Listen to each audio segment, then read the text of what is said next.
Қайырлы күн, менің атым Гүлзат. 15 жыл бойы бухгалтерия саласында жұмыс жасап, профессиональный бухгалтер сертификатты иеленіп, бас бухгалтер қызметін 9 жыл атқарып, соңғы жұмыс орнымда қаржы директоры лауазымында жұмыс жасадым. Бүгінгі таңда өзімнің бухгалтерлік қызмет көрсететін Cash Flow Management аутсорстық компанияның негізін қалаушымын. Нарықта істеп жатқанымызға 2 жылдан астам уақыт өтті. Дәл қазіргі уақытта біз логистика, құрылыс, мұнай өндірісі саласындағы компаниялардың есебін жүргіземіз. Және олардың жалпы жылдық айналымы 8 миллиард теңгеден асады. Осы күнге дейін біраз білім жүгін жинап, өз тәжірибеммен сізбен бөлісуге дайынмын. Сіз бухгалтер болуға тәуекел етсеңіз, мен сізге көмектесе алам деп сенем. Сондай-ақ тек қана теория емес, әрине онсыз да болмайды. Көбінесе өмірден алынған тәжірибелер негізінде сізге сабақтар жүргіземін. Бухгалтерия мамандығында ең бастысы шыдамдылық, зейін және сабыр. Кейінгі кезде көптеген өзімнің әріптестерімнен еститін нәрсе ол: мен бухгалтериядан шаршадым, жалықтым, бәрін бухгалтер мойнында іліп тастаған, басқа салаға кетем деген сөздер. Бұл жерде менің ойым, кез келген мамандықтан адам шаршайды, жалығады. Ең қатты жұмысты істегісі келмей, қашқысы келетін мезет білім тәжірибенің жетіспеушілігінен болады. Себебі сізге қандай да бір тапсырма келеді, сіз оны орындау үшін біліміңіздің жетпей тұрғанын біліп тұрсыз, барынша ол жұмысты сосын жасаймын деп жылжыта бересіз. Ал дәл сол орындалмаған тапсырмалар, нәтижесі жоқ тапсырмалар, сіздің бойыңызда прокрастинация туғызады. Жалығып, тым көп жұмыс жүгін жинап алған секілді боласыз.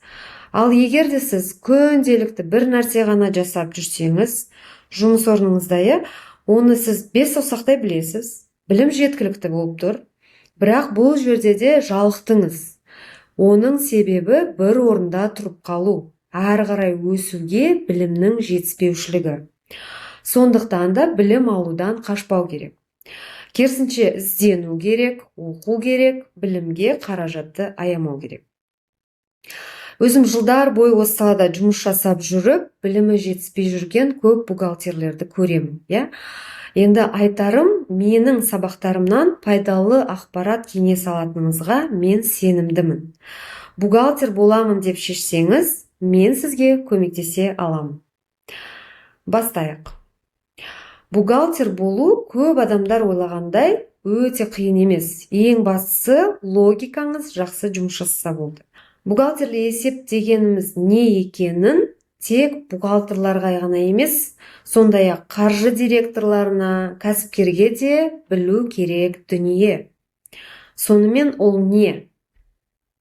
Бухгалтерлік есеп бұл кәсіпорынның барлық қаржылық және шаруашылық операцияларын құжаттар негізінде тіркеп, жүйелеп, қорытындылайтын ақпараттық жүйе. Қарапайым тілмен айтатын болсақ, ол бизнестегі ақшаның қайдан келгенін, қайда кеткенін, қандай мүлік бар екенін, бизнесте қанша табыс болатынын, қанша шығыс барын көрсететін есеп жүйесі. Мысал келтіретін болсақ, дүкен товар сатып алды. Ол товарды сатып алғанын сіз есепке аласыз. Клиенттен ақша түсті, оны да есепке кіргізесіз. Қызметкерлерге жалақы төледіңіз, мемлекетке салық төледіңіз, оны да есептейсіз. Осының барлығы бухгалтердің жұмысы. Кез келген мамандықтың, ілімнің өз мақсаты болады. Сол секілді бухгалтерлік есептің негізгі мақсаты кәсіпорынның қаржылық жағдайы туралы нақты әрі сенімді ақпарат беру.